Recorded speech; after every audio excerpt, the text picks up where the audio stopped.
Pittsburgh Steelers, off to the right, use one of the higher rates of man coverage in the NFL. One of the higher rates. Specifically, they love to roll out their cover one, and they do it at a very high rate, one of the highest rates of any team in the NFL. This is what causes problems for Lamar Jackson. They blitz and they play a lot of cover one.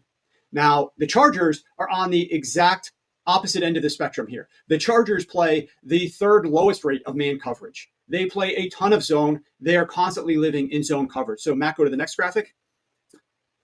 Here is the performance in passing efficiency on early downs for all 32 teams. Man coverage on the x-axis, zone coverage on the y-axis. So I want to note a few things for you here. First of all is where Baltimore Ravens sit. Baltimore Ravens have the second worst performance in the NFL passing the football against man coverage on early downs. You see it on left to right. Only the Colts are worse passing the football, man coverage in early downs. But Baltimore Ravens have by far the best efficiency when they pass versus zone coverage on early downs. They are significantly better this year playing against zone coverage compared to other years and compared to all other teams in the NFL. The other thing that you can note on this graphic that I like to do as I'm making and building these graphics all the time throughout every single week is the difference. So that green line that's running from lower left to top right, that is the line of neutrality where you have no splits, man versus zone coverage, at least based on EPA per attempt. You see at the bottom left, we intersect the numbers there. Minus 0.2 EPA per attempt versus man coverage and minus 0.2 EPA per attempt versus zone coverage. You go over the way to the top right, where does that green line intersect?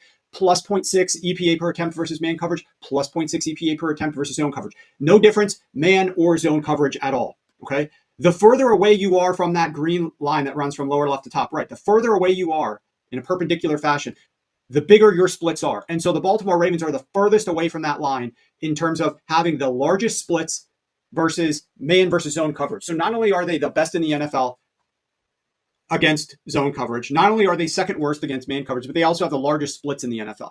Go to the next graphic, Matt. Okay, here we see, now you're starting to see this stark contrast being continued to be developed and fostered. Too high coverage.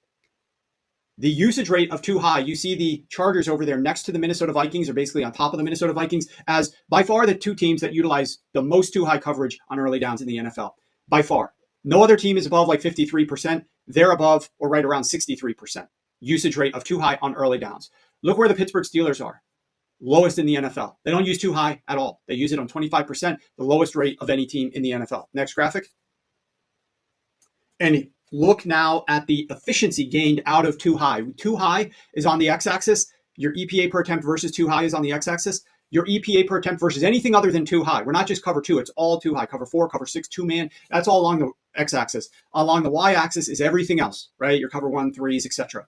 And you can see the Baltimore Ravens are by far the number one best offense in the NFL passing the football on early downs against too high.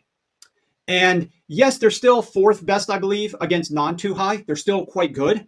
But once again, see that neutral line, that's the green line going from lower left to top right, and how far the Ravens are, how long of a line that light green line is. It's the largest in the NFL, meaning no other team drops off more in terms of EPA per attempt when they don't face too high compared to when they do face too high. They have the largest splits in terms of pure EPA. They're pushing right around plus 0.55, plus 0.56 EPA versus too high. Versus non-too high, it's right around plus 0.2. Okay, that's a big split. It's the largest in the NFL. So bottom line here is that the Baltimore Ravens, this is why Mike Tomlin has a lot of success against Lamar Jackson.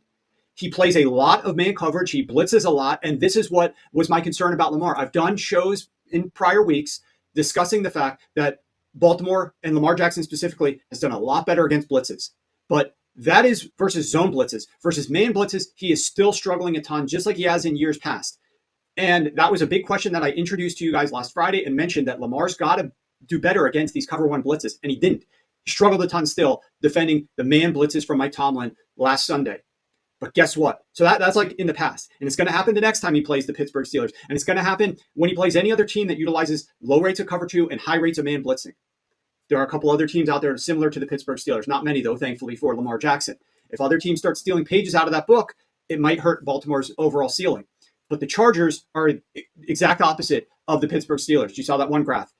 Instead of running at the lowest rate of too high. They have tied for the highest rate of too high. And Lamar Jackson has the biggest splits against too high. This is the reason why I think Lamar Jackson is going to have a lot more success this upcoming week